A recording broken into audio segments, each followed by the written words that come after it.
வணக்கம். வாரம் ராசி பலன் கடகம். உங்களுடைய ராசியில் நீச்ச செவ்வாயுடன் உங்களுடைய ராசி அதிபதி சந்திரன் இணைவு பெறாரு. நீச்ச பங்க அமைப்பு, சந்திரமங்கல யோகம்.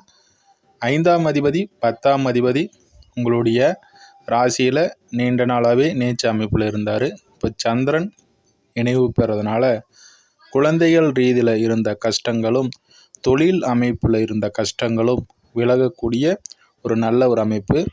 இந்த வாரத்தின் இறுதியில் 7ஆம் தேதி செவ்வாய் 2ஆம் இடத்திற்கு பெயர்ச்சி அடைகிறாரு. இதுவும் ஒரு சிறப்பான ஒரு அமைப்பு.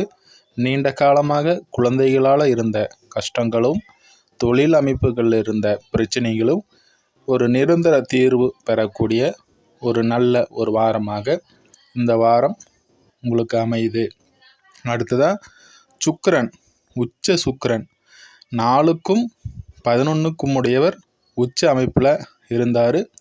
பாக்கியஸ்தானத்தில் சிறப்பான அமைப்பில் இப்போ 10ஆம் இடத்திற்கு அவர் தன்னுடைய பார்வையால் 4ஆம் இடத்தை பார்வை செய்கிறாரு.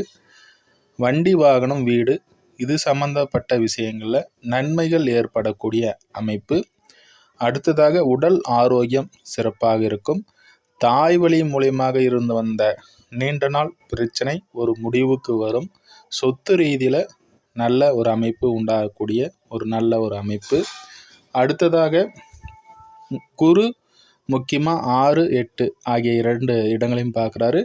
8ஆம் இடத்துல ராகுவும் உங்களுடைய 3ஆம் இடத்துல இருந்த கேது இப்போ 2ஆம் இடத்திற்கு பெயர்ச்சி ஆகியிருக்கிறாரு. இந்த ராகுவை குரு பார்வை செய்வதனால திடீர் மாற்றங்கள், திடீர் அதிர்ஷ்ட வாய்ப்புகள் உண்டாகக்கூடிய ஒரு அமைப்பு. அதே போல் 6ஆம் இடத்தை குரு பார்க்கறதுனால வேலை அமைப்புகள்லாம் இருந்த சிரமங்கள் குறையும். ஏன்னா உங்களுக்கு 6ஆம் அதிபதி உங்களுடைய 6ஆம் அதிபதி 11ஆம் இடத்துல இருந்தார். அதனால் தன் வீட்டிற்கு அவர் 6ஆக வந்ததுனால வேலை அமைப்புகளில் சிரமங்கள் இருந்தது. இருந்தாலும் உங்களுடைய பாக்கியாதிபதி 11ஆம் இடத்துல இருந்ததுனால தகப்பன் வழியிலும் திடீர் அதிர்ஷ்ட வாய்ப்புகளும் சிறப்பாக இருந்தது. இப்போ 12ஆம் இடத்துலேருந்து 6ஆம் இடத்தை பார்க்குறார். வேலை அமைப்புகள் சிறப்பாக இருக்கக்கூடிய ஒரு நல்ல ஒரு அமைப்பெல்லாம் உண்டாகக்கூடிய வாரம். அடுத்ததாக 3 கூடியவர் உங்களுடைய ராசிக்கு 10ஆம் இடத்துல இங்கே 2ஆம் அதிபதியுடன் இணைவு பெறாரு. அதனால் வருமான உயர்வு ஏற்படக்கூடிய நல்ல ஒரு அமைப்பு. குடும்ப ரீதியில் எடுக்கக்கூடிய அனைத்து காரியங்களும் சாதகமான ஒரு அமைப்பு. குடும்ப ஒற்றுமையாக இருக்கக்கூடிய நல்ல அமைப்புலாம் இந்த வாரத்தில் உண்டாக போகிறதுங்க. அடுத்ததாக இன்னொரு பதிவில் சந்திப்போம் நண்பர்களே. நன்றி, வாழ்த்துக்கள்.